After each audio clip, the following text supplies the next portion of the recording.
Hey there, friends, neighbors, total strangers, and people who mistyped some of their search terms. Whatever you are, whoever you are, I'm glad you're here. Compromise. Is it a good thing or a bad thing? Is it flexibility or weakness? Is it being good at yoga or being bad at standing your ground? Personally, I think it's a commendable trait in most cases. I think it's how most things in the world actually get done, and it shows creativity, empathy, and imagination. So, let us take a gander to this monument to the fine art of compromise, the Darkglass Alpha Omega. In the Greek-lettered family of Darkglass drives, this one falls, well, look at that, right in the middle. We've got ourselves a theme. The Alpha Omega has a face full of controls, but they break down roughly into a drive section and a master EQ section. For the drive section, you have your usual suspects of drive and blend, which do what they say they do. And then you have your level knob, which in a typical Darkglass curveball controls the level of the distorted signal only. Your clean signal will stay at unity gain throughout this pedal. Speaking of only affecting the drive side, you have some EQ to play with here as well in the form of the growl and bite switch. The growl is a pre-drive shelving bass boost, while bite will bump your high mids at 2.8K. Down here you also have a 3-band global EQ, which will help shape your entire sound. Bass is centered at 80 Hz, mids at 500, and treble lives up at 5K, and they all give you 12 decibels of cut or boost.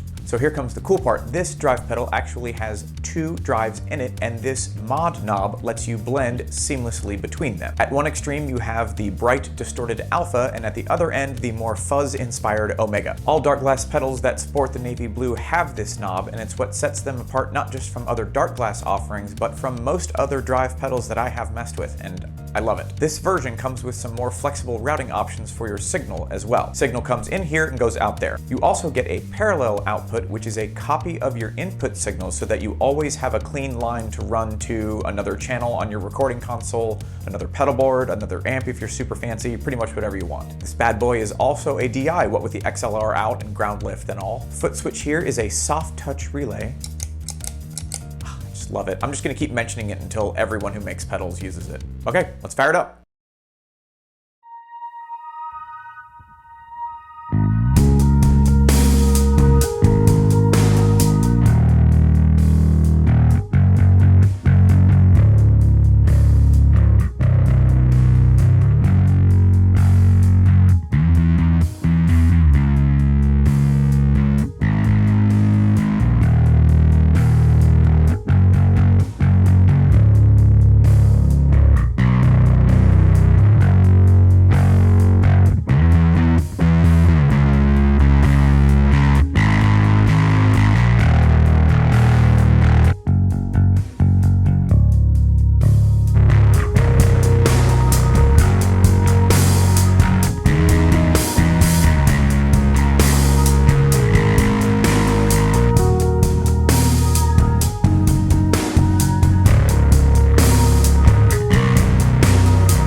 I'm not going to make a secret of the fact that I really like the Alpha Omega line, and I think the feature of having two drives to blend between is much more than a gimmick. Case in point for me is most of the time when I have a sound that I like, my drive is usually somewhere about in the middle between the Alpha and the Omega. Most of the time on a drive pedal, the drive is the drive, and no matter what EQ or compression or other tricks and doodads you put on it, if the character of the drive isn't a good fit for your playstyle, your bass, your genre, or your approach, you just keep shopping. But as I said before in the small pedal shootout with the Alpha Omicron, the thing I like about all of the Alpha Omega lines is when you first kick it on, if you don't love what you hear, you have a lot of options to get you somewhere that's going to help you out. Like I do with most pedals that have a fair amount of controls on them, I kind of settled into a process with this. I liked messing with the drive first, blending and modding and leveling and so forth, and then moving on to the global EQ. I honestly saved these switches for last because I knew that if I had a sound that I already liked, this would just be icing on the cake. But as you might be able to tell from the reamped section of this video, you may as well solder these in the on position as far as I'm concerned. It is just a little bit larger than your standard effects pedal, and because of the construction and where the ins and outs are, you're just going to want to be a little intentional about where you place it physically on your pedal board. I asked at the top of this video if you thought that compromise was a good thing or a bad thing. My humble opinion is that the strengths of this pedal come from compromise. From being able to compromise between two distinct but very compatible drives, to the pedal itself being kind of a compromise between a stripped down stomp box and a full-on preamp. You have the accessibility of a straight ahead distortion pedal,